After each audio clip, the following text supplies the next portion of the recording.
संभलते रहे। आंखों में मंजिलें थी, गिरे और संभलते रहे। और आंधियों में क्या दम था, आंधियों में क्या दम था, चिराग हवा में भी जलते रहे। तो आप बच्चों में वही पोटेंशियल होती है कि आपको कोई, आप ठान लेते हो ना तो कोई रोक नहीं सकता। फटाफट आइए मेरे साथ कनेक्ट होइए। एक ध्रुवीय राजनीति का उदय, यानी अब अमेरिका एक सुपर पावर बन चुका है। और जब कोई सुपर पावर बन जाता है तो वो क्या चाहता है कि वो पूरी दुनिया पे अपना वर्चस्व अकेले दम पे बनाकर रखना चाहता है। और इसका पहला एग्जाम्पल देखिए आप लोगों ने कि कैसे मानेंगे। 1991 के बाद अमेरिका एक सुपर पावर बनकर उभरा, यानी 1991 में सोवियत संघ का विघटन और अमेरिका एकमात्र ऐसी शक्ति जिसका पूरी दुनिया पे। अब अमेरिका 1990 के बाद अपनी जो पावर है उसे प्रूव करता है। कैसे? 1990 के बाद इराक ने कुवैत पर हमला कर दिया।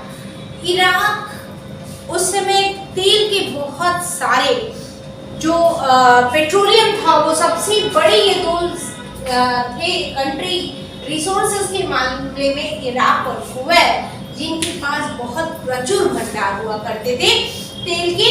और इसी समय इराक ने कुवैत पर हमला कर दिया था और इराक को बहुत समझाने की कोशिश की गई कि किसी भी तरीके से वो मानने को तैयार नहीं था।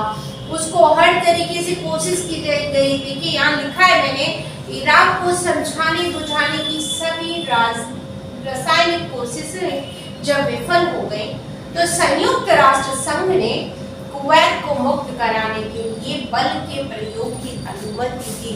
अब आपको पता है कि जब कोई भी कंट्री, किसी भी देश के ऊपर जब हमला होता है तो चूंकि संयुक्त राष्ट्र संघ एक सुरक्षा परिषद की गारंटी दे रहा है कि किसी देश पे हमला होगा तो वो सुरक्षा देगा। और ऐसे में कहीं ना कहीं अमेरिका का इन्वॉल्वेशन होगा और वो सामने आएगा कुवैत को छुड़ाने के लिए कि कुवैत को मुक्त किया जाए। और यहाँ पे एक बहुत बड़ी सेना अपनी उतारता है अकेले अमेरिका। 66,000 जो सैनिक हैं वो अमेरिका के होंगे और वो इराक में जाकर कुवैत की तरफ से युद्ध करेंगे। और इसको बहुत सारे नामों से जाना गया। लगभग 30 देशों ने यहाँ पे एक समझौता किया, 30 कंट्रीज ने, और उन सब के साथ जो है ये हमला किया। यहाँ देखिए 34 देशों की मिली जुली 66,000 सैनिकों की भारी भरकम फौज ने इराक के विरुद्ध मोर्चा खोल दिया। अब इसमें सभी देश चाहते थे कि इराक की पे अधिक से अधिक कार्रवाई की जाए और इराक को रोका जाए इस समय, और कुवैत को छुड़ा लिया जाए इस युद्ध से कि कुवैत कहीं ना कहीं आजाद हो जाए। तो इस पे जो है अमेरिका अपना प्रभुत्व लेकर आता है। उसकी मिलिट्री आपको पता है कि दुनिया की सबसे अच्छी मिलिट्री मानी जाती है। और इतनी बड़ी रासायनिक फौज के बावजूद लगभग 3,000 वहाँ पे अमेरिकी सैनिक मारे जाते हैं और लगभग 50,000 से भी ज्यादा इराकी सिविलियन मारे जाते हैं। यानी जो निर्दोष जनता है उसका कोई कसूर नहीं था, लेकिन इतनी बड़ी निर्दोष जनता एक युद्ध में फंस जाती है। ये बहुत बड़ा युद्ध था। इसे प्रथम खाड़ी युद्ध भी कहा जाता है। खाड़ी युद्ध क्यों? क्योंकि जितने भी कंट्रीज थे, गल्फ कंट्रीज, वहां पे आपको पता है कि सब के सब बहुत बड़ी प्रचुर मात्रा में उनके पास क्या थे, रिसोर्सेज के नाम पे या संसाधन के नाम पे पेट्रोलियम और डीजल भी था। इसे ऑपरेशन डेजर्ट स्टोर्म भी कहा गया और इसे कंप्यूटर युद्ध भी कहा गया। कहीं कहीं पे इसे टेलीविजन पे लगातार इस युद्ध को दिखाया भी गया, यानी टेलीकास्ट किया गया। और पहली बार लोगों ने, जैसा आज की डेट में आप लोग तो गेम खेलते हो, वीडियो गेम्स खेलने वाले स्टूडेंट हो, लेकिन उस समय इतनी टेक्नोलॉजी नहीं थी और उस टाइम अमेरिका की टेक्नोलॉजी इतनी डेवलप थी, तो इसीलिए इन्हें ऐसे भी नाम दिए गए थे और भी नाम दिए गए हैं। तो यहाँ पे कहीं ना कहीं एक तरफ इराक विफल होता है और अमेरिका जीत जाता है। और इराक का उस समय जो राष्ट्रपति थे मिस्टर सद्दाम हुसैन, उनको रोकने के लिए किसी भी कीमत पे अमेरिका चाहता था कि जो राष्ट्रपति है उनको हटाया जाए, सद्दाम हुसैन को, और अपने मन की वहाँ पे एक दूसरी सरकार को काबिज किया जाए। क्योंकि इराक के कहीं ना कहीं उनको जो संसाधन थे, जो रिसोर्सेज थे, वो अमेरिका को चाहिए। पेट्रोलियम, बहुत बड़ा पेट्रोलियम था, तो इसका बहुत ज़्यादा बाद में खंडन भी हुआ है, लेकिन पहली बार वो अपनी पावर दिखाता है, खुद की मिलिट्री की पावर दिखाता है, और इराक की इस युद्ध में पूरी तरीके से विफल होता है। सद्दाम हुसैन को जो है फांसी दे दी जाती है और वो पूरी तरीके से विफल होते हैं, और फिर अमेरिका अपना वर्चस्व देने में पूरी तरीके से सफल हो जाता है। इसको आप लोग कंटिन्यू रखेंगे। इसे कंप्यूटर युद्ध की संज्ञा दी गई है। क्यों?